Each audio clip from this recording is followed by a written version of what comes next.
So thank you all for coming. This is wonderful to have you here, and I am so incredibly passionate in speaking to you about this very topic of getting our voices out into the world.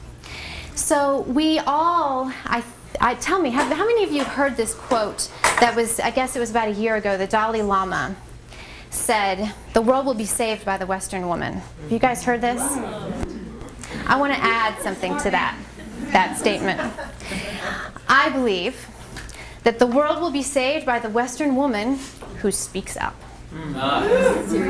Yeah. And the amazing thing about the times that we're in, and we know, I mean, these are really fascinating times that we're in terms of a lot of the major concerns that are going on in terms of the environment, in terms of our health, in terms of war. I mean, there's just so much stuff that's going on, and there's this sense of urgency that I think a lot of people feel and tap into. And the amazing thing is that we are at this moment in time where we have the ability, because of the internet, to put our voices out there and our message and our work as much as we desire.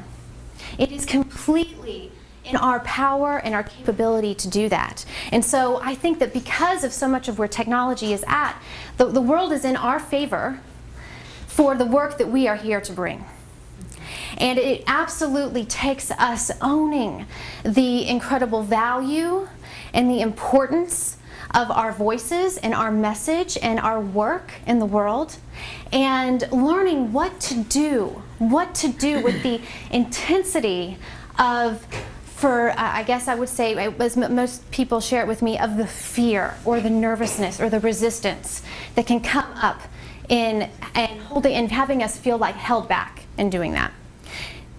Does anybody here, I mean, raise your hand if you feel some sense of fear or resistance in getting your voice, your work, your message out in the world in some way. Really stepping it up. Yeah. This is a common experience. I mean, what the statistic out there that more people fear public speaking than they do dying. Yeah, like what is that? What is that? But it's something to look at, and that's what I want us to talk about tonight. Okay? Now there's a lot of different techniques and things that you can do to be a powerful public speaker, and there's a lot of different trainings and things out there, but what I'm interested in supporting you all in is this evening leaving with a revolutionized experience of your relationship to this thing that you may call fear or resistance, and getting out there and sharing your voice and your message with the world. And that perhaps the fear or the resistance or the intensity of that feeling in your body is actually the very thing that is going to make you profoundly charismatic, filled with incredible presence, and is the very thing that is going to assist the power of your voice. Okay? So let's get to the heart of what is this thing, this fear of whether it's public speaking or getting in front of a video camera or doing a sales presentation, putting out a blog post. I mean, like sometimes, I mean, I've been there. I've been like afraid to write a Facebook post sometimes, you know? It's like, is that the right thing? What are people gonna say? I've like written them and I've deleted them right away, you know? Has anybody else done that? Okay, good. I'm not the only psycho. Oh, you're in good company. But there is an experience in our body in that moment, right? Of before we go on stage or do these things where we're putting our voice out there, our body out there, we're about to say something that is really palpable. And I hear a lot of people describe it as fear, incredible nervousness, a sense of shame. Does anybody experience this? Do you know what I'm talking about? This feeling in your body? Okay, you know that I'm going to totally misquote it. There's a quote by Marianne Williamson. And if someone here absolutely knows it by their heart, I would love to have you say it because I'm going to accidentally chop it up.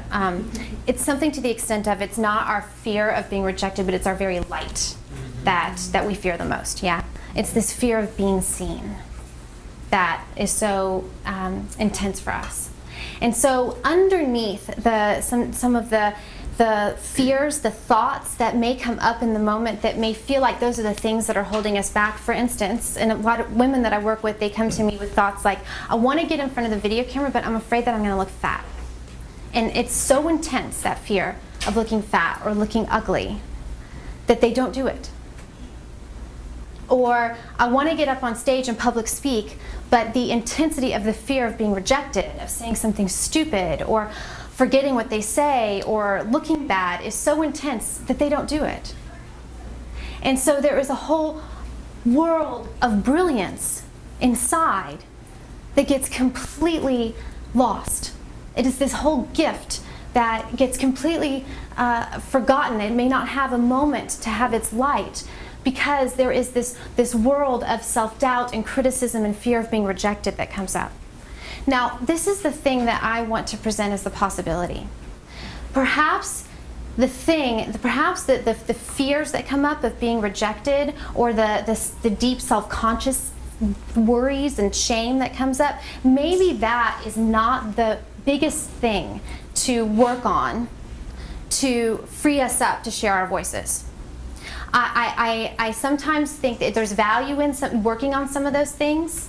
Fear of rejection, fear of looking bad, our fears about our body, all that kind of stuff. But sometimes I think you can get into process analysis, process paralysis.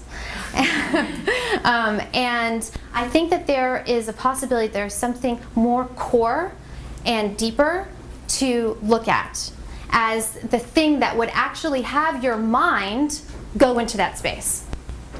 That would have the mind sort of flip out on itself, right? And have you turn on yourself in some way to hold you back. And what it is I believe, this has been my experience, that there is a fundamental fear of being seen that has everything to do with not knowing what to do with the intensity of the energy that's coming at you when you get on stage.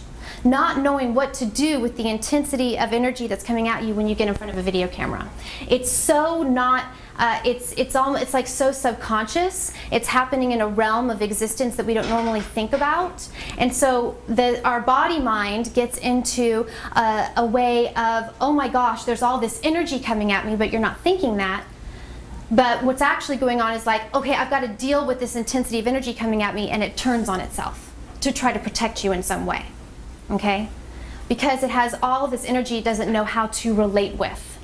And what I mean when I say that is that, for instance, when I come up on this stage and I'm standing here, I don't know how many of you are, but all of your eyes are on me right now. There's so much energy coming at me right now, all just right here. And it's intense.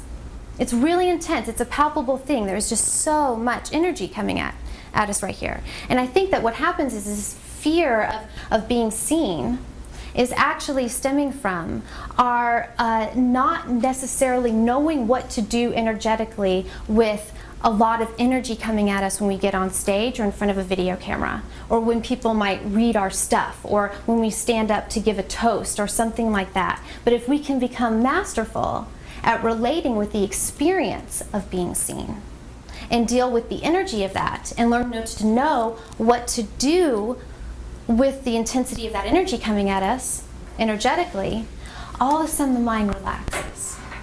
There's space. There's no worry about saying the wrong thing. There is no worry about looking bad. There's no worry about being rejected. There's just space. There is just total receiving of all of this energy coming at us. And this is, I think, at the very core of when we talk about like this feminine, our feminine essence, and our ability, like our part of our power in that is the ability to really receive, yes? And to be able to take it in and to know what to do with it and then how to give it back with grace energetically. My experience is that, and I'm going to work on with this with a few women tonight, there are some very simple things that you can do with your attention and your awareness that allow you to be in front of people or in front of a video camera and be masterful with this experience of just taking it all in and then giving it right back out. And what you have is pure presence and a relaxing in your mind and a relaxing in your body. And that is the environment in which the authentic nature of your voice can come out fully. Ooh. Thank you.